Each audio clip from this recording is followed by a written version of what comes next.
হলো নগদ $1000। আর যদি তুমি কোনো কারণে এত টাকা হঠাৎ পেয়ে যাও কোনো বাধা ছাড়াই, তাহলে তুমি কিভাবে খরচা করবে? এগুলো ডিসপ্লে করে রাখা হয়েছে যাতে আমাদের প্রয়োজনীয় পোশাক আমরা এখান থেকেই পছন্দ করতে পারি।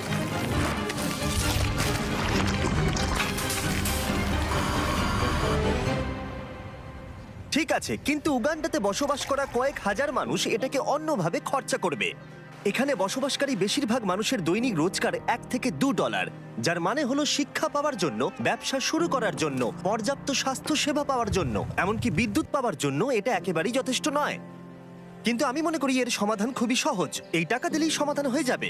কিন্তু এটাও ঠিক, এমন লোকদের এতগুলো টাকা একসাথে দেওয়া ঝুঁকিপূর্ণ হয়ে যাবে যারা এতগুলো টাকা এর আগে কখনো একসাথে পায়নি। তাই যখন একটা অর্গানাইজেশন এই কাজে আমাদেরকে সাহায্য করবার জন্য এগিয়ে এলো, তখন আমরা জানতাম আমাদের আরো জানবার জন্য সেখানে যেতে হবে। উগান্ডা একটি সুন্দর দেশ এবং এখানে কিছু অবিশ্বাস্য লোক থাকে, কিন্তু যখন আমি প্রথম এই প্রোগ্রামটি সম্পর্কে গিভ ডাইরেক্টলির সাথে যোগাযোগ করি, তখন আমার প্রাথমিক প্রতিক্রিয়া এটাই ছিল যে এটা একটা ভয়ানক ধারণা। আমি ভেবেছিলাম যে চরম দারিদ্র্যের মধ্যে থাকা মানুষগুলোকে যদি 1 বছরের পুরো আয় সরাসরি তাদের হাতে তুলে দেওয়া হয়, তাহলে বোধহয় দুর্যোগের মধ্যে সেটা সঠিক হবে না। গিভ ডিরেক্টলি একটা সিলেকশন প্রসেসের মধ্য দিয়ে অর্থনৈতিকভাবে সবথেকে পিছিয়ে পড়া গ্রামগুলোকে বেছে নেবে আর প্রত্যেকটা ফ্যামিলিকে সাইন আপ করাবে। তারপর তাদেরকে একটা করে মোবাইল ফোন দেওয়া হবে আর তারা একটা ইউনিক পিন নাম্বার পাবে। টাকাটা তাদের সিম কার্ডে ডাইরেক্ট ঢুকবে যাতে তারা সরাসরি লেনদেন করতে পারে, অথবা তারা পিন কোড ব্যবহার করে কাছাকাছি আউটলেটে গিয়ে মোবাইল মানি এজেন্টের কাছ থেকে ক্যাশ উইথড্র করতে পারে। এই সমস্ত পিছিয়ে পড়া সম্প্রদায়ের মানুষদের সীমিত কাজের সুযোগ তাদের পরিবারের ভরণ পোষণ অত্যন্ত কঠিন করে তুলেছে। তাদের মধ্যেই একজন হলো পল। আমার স্ত্রী আর 2 সন্তান আছে। আমরা 4 জনে থাকি। আমার পরিবার দিনে একবারই খেতে পায়। আমরা একবারই খাই, রাতের বেলা, যেটা আমার কাছে খুব কষ্টকর। যদি পলের একটু বেশি অর্থ থাকতো তাহলে সে সেটাকে শুধুমাত্র ব্যবসাতেই বিনিয়োগ করতো না, বরং তার সন্তানরা এর পাশাপাশি ভালো শিক্ষার সুযোগও পেত। আমার এখন জীবনের লক্ষ্য হলো সিনিয়র ফরেস্ট সার্টিফিকেট পাওয়া। হয়তো তারপর আমার জীবনের কোনো একটা উন্নতি ঘটবে কোনোভাবে। চরম দারিদ্র্যের মধ্যে বসবাসকারী লোকেরা খুবই সীমিত। তাদের বেশিরভাগ দিন অতিবাহিত হয় ছোটখাটো কাজে এবং তারা নিজেরা এই দারিদ্র্যের চক্র থেকে বেরিয়ে আসতে পারে এটা তারা ভাবতেই পারে না। 1 বছর আগে এরকমই অবস্থা ছিল টিয়ান এবং লোকুরের। তাদের বাচ্চারা স্কুল ছেড়ে দিয়েছিল আর তাদের এলাকায় কাজ খুঁজে পাওয়া অত্যন্ত কঠিন ছিল। কিন্তু গিভ ডিরেক্টরির কাছ থেকে ডোনেশন পাবার পর তাদের জীবন একেবারেই বদলে যায়। তারা সেই ডোনেশন ব্যবহার করে জমি কেনে এবং নিজেরাই সেই জমিতে চাষ করতে শুরু করেছে।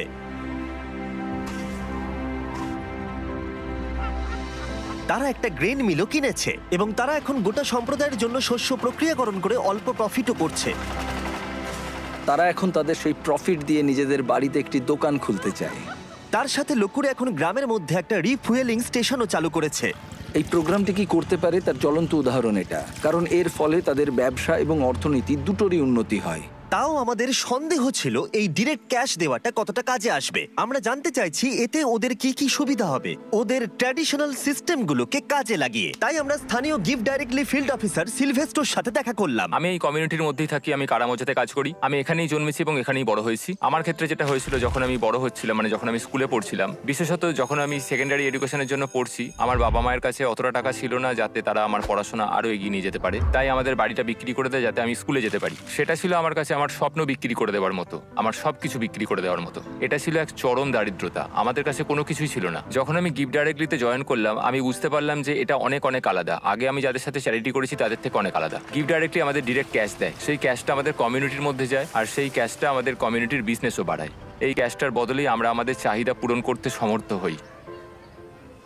মানুষ দারিদ্র্যের মধ্যে আটকে পড়েছে প্রচেষ্টার অভাব বা সামর্থ্যের অভাবে নয়, সুযোগের অভাবে তারা দারিদ্র্যের মধ্যে আটকে পড়েছে। তাদের মধ্যেই একজন হলো জোসেফ, যিনি গ্রামের প্রধান। কেউ কেউ অনেক দূরের জমির মালিক, তাই আপনার যেটা সব থেকে বেশি দরকার সেটা হলো টাকা, যাতে আপনি কাছাকাছির মধ্যে জমি কিনতে পারেন। আমরা এই ঘাসের বাড়ি তৈরি করি আর উই পোকা এই ঘাসগুলো খুব দ্রুত খেয়ে নেয়, তাই খুব বেশি দিন এই বাড়িগুলো থাকে না। আমরা পরের বছর আবার এগুলো তৈরি করি, ধ্বংস করি, আবার তৈরি করি, এভাবেই চলতে থাকে। কিন্তু এই গ্রামে বাড়ির সমস্যাই একমাত্র প্রধান সমস্যা নয়। ক্ষুধা, দারিদ্রতা এবং শিক্ষার অভাব এই সমস্ত সম্প্রদায়ের মানুষদের অন্যতম প্রধান সমস্যা। তার নিজের গ্রাম পরিচালনা করার বোঝা ছাড়াও জোসেফ গুরুতর স্বাস্থ্য জটিলতায় ভুগছে। কয়েক বছর আগে তার স্ট্রোক হয়েছিল, যেটা তাকে দুর্বল করে দিয়েছে, এবং তার কাছে পর্যাপ্ত অর্থ না থাকায় সে প্রয়োজনীয় ওষুধও কিনতে পারছে না। জীবনযাপন এখানে সত্যি খুব কঠিন। আমি বাঁচবো কিনা আমি জানি না, আমি সত্যিই জানি না, কারণ আমার যে রোগটা হয়েছে সেটা খুবই কঠিন। আমি সত্যিই জানি না, আমি সত্যিই জানি না। এখানে প্রত্যেকের নিজের নিজের চাহিদা রয়েছে, এবং আমরা যেটা বুঝতে পেরেছি সেটা হলো এই মানুষগুলোকে একটা ভালো ভবিষ্যৎ দিতে গেলে তাদের নিজেদের এবং তাদের পরিবারের জন্য সিদ্ধান্ত নেওয়ার ক্ষমতা দিতে হবে। তাই আমরা ঠিক করেছি গিফট ডিরেক্টলির সাথে যুক্ত হয়ে এই গ্রাম এবং আশেপাশের 300টি পরিবারকে অর্থ অনুদান করে সাহায্য করব তাদের উজ্জ্বল ভবিষ্যতের জন্য।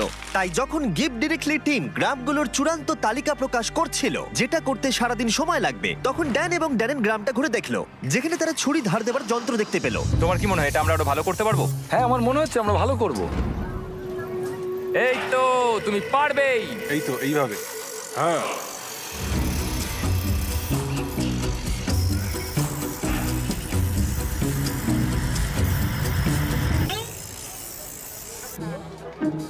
এবার এখন এগুলো টেস্ট করার সময়। ওরা কি টেস্ট করার জন্য চিকেন এনেছে? না, ওরা আমাদের জন্য চিকেন আনেনি। আমাদের পেছনে এখন অনেক লোক দাঁড়িয়ে আছে, আর ওরা দেখবে যে সব থেকে ভালো কে ছুরি ধার দিয়েছে। যদি তোমরা ফুটেজটাকে রোল ব্যাক করে দেখো তাহলে দেখতে পাবে ড্যারেনকে একজন অ্যাসিস্ট করছে ছুরিটা ধার দেওয়ার জন্য, আর আমি পুরোটা একা একা করে গেলাম। আমি অনেক বেশি প্রফেশনাল ভাই। হ্যাঁ। ঠিক আছে, আর এখন ড্যান এবং ড্যারেনের পালা।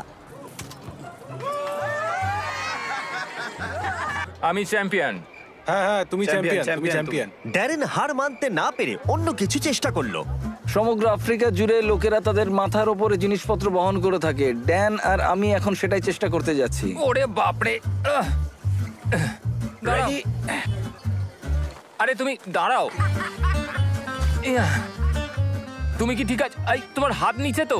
হ্যাঁ। তুমি এটা নিয়ে দাঁড়িয়ে আছো কি করে? ঠিক আছে, তুমি তৈরি তো?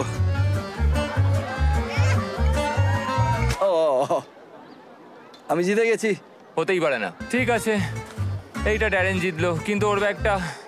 তুমি এটা কিভাবে করছো?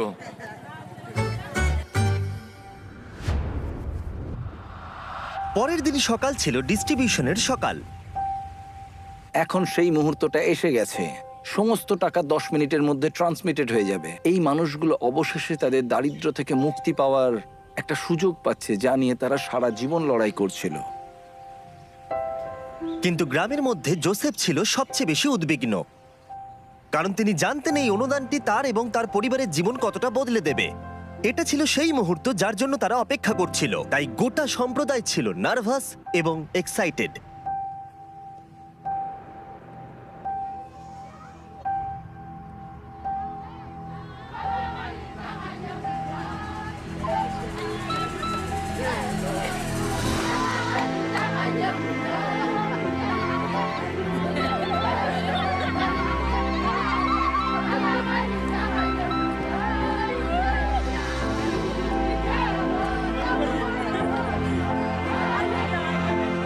এটি অনেকগুলো মানুষের জন্য একটা সত্যি অসাধারণ মুহূর্ত।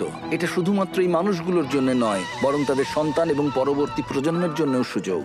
গিফট ডিরেক্টলির সাথে যুক্ত হয়ে আমরা এই গ্রামের হাজার হাজার মানুষের জীবন পরিবর্তন করতে সক্ষম হয়েছি।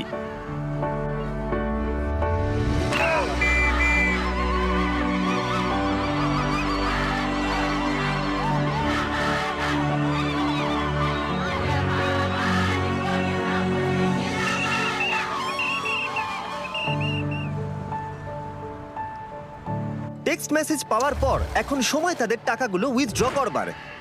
100 বছর আগের থেকে এই মানুষগুলো কোনোদিন সেরকম ভাবে সুযোগ পায়নি, কিন্তু এখন তারা এগিয়ে চলেছে, তারা সুযোগ পাচ্ছে। ইতিহাসের একটি কলঙ্কিত অধ্যায় শেষ হয়েছে, এবং তারা শুধু নিজেদের জন্য নয়, পরবর্তী প্রজন্মের জন্যও শক্তিশালী ভবিষ্যৎ গড়ে তুলতে পারে। এবং তাদের মধ্যে বেশ কয়েকজন এটার সঠিক ব্যবহার করতে শুরু করে দিয়েছে, যেমন রুথ। এই অর্থকে কিভাবে কাজে লাগাতে হয় তার শক্তিশালী উদাহরণ হলো রুথ। গিফট ডিরেক্টর থেকে টাকাটা পাওয়ার আগে আমি আমার সন্তানদের ঠিকমতো দেখাশোনা করতে পারতাম না, কোনো ওষুধ কিনতে পারতাম না। আমি একজন হাউসওয়াইফ ছিলাম, আমাদের জীবন খুব কষ্টে কাটছিল। কিন্তু প্রতিকূলতা সত্ত্বেও রুথ গিফট ডিরেক্টলির সাহায্যে তার স্বপ্নগুলো সত্যি করতে দৃঢ় প্রতিজ্ঞ ছিল। সে তার স্বপ্নগুলোকে বাস্তবে পরিণত করবার জন্য এবং তার পরিবারের সন্তানদের উজ্জ্বল ভবিষ্যৎ দেবার একটা সুযোগ পেয়েছিল। ও এখন তার ব্যবসায়িক মনোভাবকে ব্যবহার করে শুধুমাত্র নিজের উন্নতিকরণের জন্য নয়, বরং তার পুরো সম্প্রদায়ের উন্নতিকরণের জন্য। আমি এখন আমার পরিবারের সব দায়িত্ব নিতে পারছি। এখন আমাদের জীবন অনেক সহজ হয়ে গেছে। আগের মতো আমাদের আর কষ্টে দিন কাটাতে হয় না। কিন্তু রুথি একমাত্র নয় যে তার টাকাগুলোকে সঠিকভাবে ব্যবহার করতে শুরু করেছে, যেমন আউমা, যে তার গোটা জীবনকে উৎসর্গ করেছে শিক্ষার জন্য। বছরের পর বছর কঠোর পরিশ্রম করে সে তার নিজের জমি কেনবার টাকা অর্জন করতে পেরেছে, এবং গিফট ডিরেক্টলির অর্থ অনুদানের সাহায্যে সে তৈরি করেছে ক্লাসরুম, টয়লেট, এমনকি 7 জন টিচারকেও সে হায়ার করেছে। বর্তমানে এই স্কুলে 200 জনেরও বেশি ছাত্রছাত্রী রয়েছে।